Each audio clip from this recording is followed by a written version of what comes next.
Somsa xamirini aylantirganingizda ilonni dumiga o'xshab qoldimi? Kelinglar, sizlarga zo'r layfhak o'rgataman. Magazinga olib chiqib sotsanglar, aynan shu retsept bilan millionerga aylanib ketasizlar. Somsa xamiriga hech qachon qaynab ketgan yog'ni emas, aynan ilib turgan yog'ni surtishni tavsiya qilaman. Shunda qavatlari bilinib, chiroyli bo'lib chiqadi. Yog'ni har doim xamirni o'rtasiga aylana qilib surtamiz.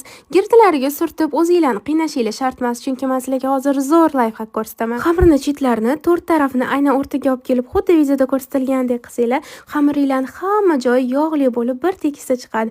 O'zinglarni qiynashinglarni umuman hojati yo'q. Hamma kutgan va men va'da qilgan somsa layfhaki mana shu xamirni ikki tarafini o'rtaga olib kelib, pastdan o'zinglar tarafdagi bir burchagini ham shunaqa ozgina tekis qilib qayirib yuborasizlar. Qolgan yog'dan ozgina xamirni chetlariga ham surtib olib, asta-asta orasiga havo qoldirmasdan shunaqa o'rab chiqasizlar. Tortib, xamirni qiynab, cho'zib tashlashda umuman keragi yo'q. Sahifamga kirib bitta mehmon bo'lib chiqsanglar, xamirda qanaqa shunaqa dumaloq chiroyli yoyishni ham ko'rsatib o'tganman. Qo'lim bilan ko'rsatgan aynan shu joy bilan somsani xamirini shunaqa bosib, chiroyli presslab chiqsanglar, qatlari bilinib, rosa ham chiroyli chiqadi. Xamir kesilishiga ham e'tibor qilsanglar, xamirni bosmasdan shunchaki pichoqni yengil o'ynatib kesdim. Voyla, sizlarni o'sha boy qiladigan xamir retsepti tayyor. Endi magazinga olib chiqib sotib boy bo'lib ketinglar.